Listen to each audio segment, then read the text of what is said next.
Dzień dobry, assalamu alaikum, ciao, konnichiwa. Good morning. How are you today? It's Ken at 10 once more.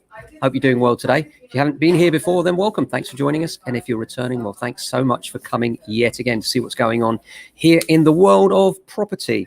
We are James Alexander Estate Agents. I'm Ken Hume. We sell and let property in and around southwest London. And you may have seen us yesterday on the telly. Thanks for those of you that texted in and called in and said that you did. It was a good episode, that, wasn't it? Love that development. Such a beautiful period development. So well done as well by the developers. And sold out as well, pretty much as soon as they were built, or almost before they were built, directly opposite the Centre Court Shopping Centre. Absolutely amazing. So, yeah, thank you for all your comments, and obviously delighted to be on the BBC once more. It's wonderful advertising for us, obviously. We get calls immediately as it goes live, and it's always great. A few headlines for you today. First of all, just a few general headlines on average property prices from the ONS. The national average price of property now is £338,462. That's 0.3% up this month. That's plus about £1,091. That's a new record high, and it's £15 higher than the previous record set in July. That suggests that prices are now stabilizing rather than rapidly rising. And stability is what we all want here in the, a lot of people think that what agents want is properties to just keep on going nuts. We don't. We want stability. We want people to know that they can buy with confidence on a steadily rising market, not a madly rising market, just a steadily rising market, so that they feel like their investment is safe and secure, and they feel confident about making a decision going forward. We all want what we can get. That's human nature, isn't it? We want the best deal we can possibly get on the one hand. We want to buy at that particular time when the market's perhaps going to go up, and we feel like, there's lots of confidence around. The reality is with property, I've always said there's one big secret to buying property, and that is time.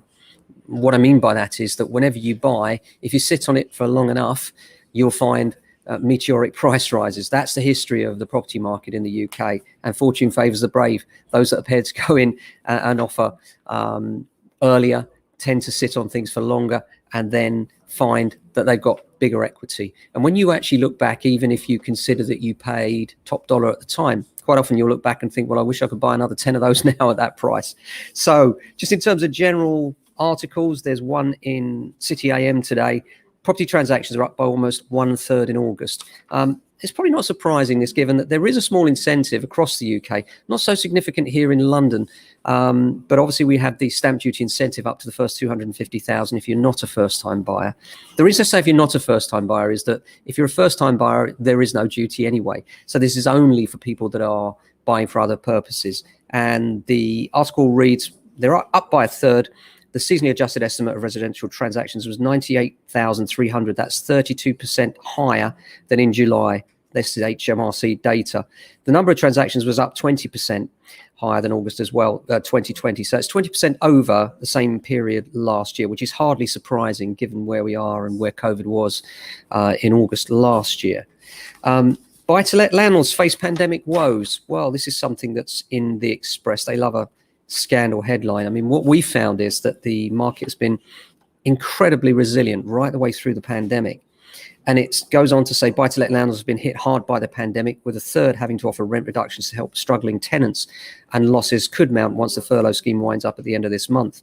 20% of landlords have tenants in arrears, owing an average of £2,523. This is according to a website called Accommodation. Many have been sharing the pain with struggling tenants, but will now face tough decisions over whether to evict or keep those.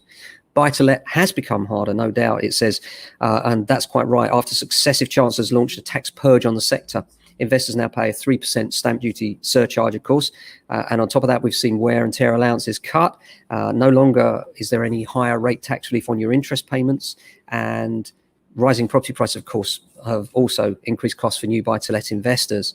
1 in 4 landlords are still considering expanding their portfolio, though, according to the chief executive at Accommodation. While some tenants are struggling, demand for property for rental is high. That's true. What we're finding right now is demand is absolutely off the scale for rental property. Rents are being pressed, and the availability of rental property, where many landlords have taken advantage with all these punitive tax measures coming in. A lot of landlords have said, you know what, enough already. I'm sitting on a large paper profit. I'll realise that profit and walk.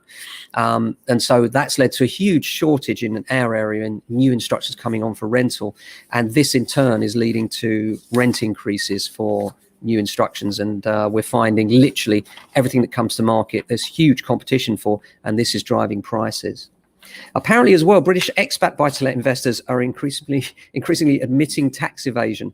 This is new data suggesting expats who own buy-to-let properties in the country increasingly admitting they've evaded tax via the Revenue Service's Let Property campaign. Partner at UHY, Hacker Young, remarked, "It's likely some landlords have been underpaying tax either accidentally or deliberately." Well, they need to be careful because HMRC are all over this, and it could lead to serious consequences. So our advice is make sure if your property is managed, you're getting those statements from year end. It should be a button push for any good professional letting agent to give you a list of expenses and income for the year. And you should be getting one of those in April every year, and then making that return yourself. If you can't, then get some tax advice from a good accountant or advisor. It's not that difficult to do, but it is important you do it. Many people have ignored it for many years, and it will come back to bite you. So make sure you get it dealt with. Apart from that, there's an article in the Times about how to address the housing crisis. Well, if I had £1 for every time said they knew how to address the housing crisis. I don't think there is a single solution, and I don't think, we're a small island, a small popular island, and more people want to be here than we have homes and accommodation available, especially in the centres, which are becoming more popular again. The city centres were out of favour during the pandemic for obvious reasons. Now work is back, the vibe is back, people love London. They'll never stop loving London. It's one of the greatest cities in the world, in my view, and they'll need to commute there for their jobs quite often. And this is becoming more and more of an issue for people searching for housing. And Guy Horn, the chief executive of HS Property Group, writes in the Times, "Increasing the availability of affordable housing should be at the top of the Secretary of State for Levelling Up agenda." He notes that ultimately the appointment of a new housing secretary offers a clear opportunity for change in the UK's approach to housing provision. Well, you could say that every year, because that's about how often we get a new minister that's going to, get a new broom and wipe clean all the problems of the past, and they never do, because it's an ongoing issue. And this is why longer term property is such a strong investment. There's an old saying, buy land, they're not making anymore. And there's a lot of truth to that. Apart from that, busy day on valuations today, I'm pleased to say, and lots of competition for some of the available stock, particularly ones that need work. Multiple offers on some properties, which are leading to reverse auctions where people are just, as we've said for a long time now, we're quite often asking offers over the price that we're quoting and finding that people will compete if they feel that price is competitive.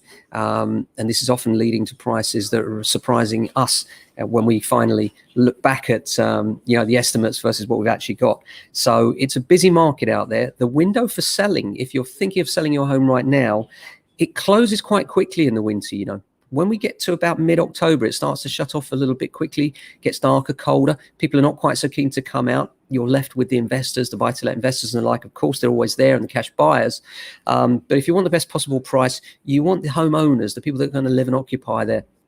They tend to pay more, and those people look around September, but they want to be settled before the winter, and certainly before December. January being the cutoff time, really. People want to be in before Christmas is the thing we often hear, and that's not a religious thing. It's often people see that as a kind of finite point in time. They either want to be in or not looking and enjoy the holidays. What they don't want is that transaction to go across that time. So during the holidays, they've got the stress and worry about buying, selling, all the rest of it. Nobody wants that. Nobody wants to be showing over the holiday periods and everything. So now is a really good time. If you're on the market and struggling, then do message us. We've got a blog up at the moment explaining how you can change agents, and we'd be delighted to talk to you if you're wondering about strategy, what we can do for you, which might flip it around for you and get you the best opportunity of selling your home. So thanks very much for watching today. Always good to be here. We're looking forward to a busy day. It's bright and sunny, which means there'll be lots of people out viewing today. Blue skies here in Norbury. Have a fantastic day. Enjoy the sunshine. We're back tomorrow, same time, same place. Ciao.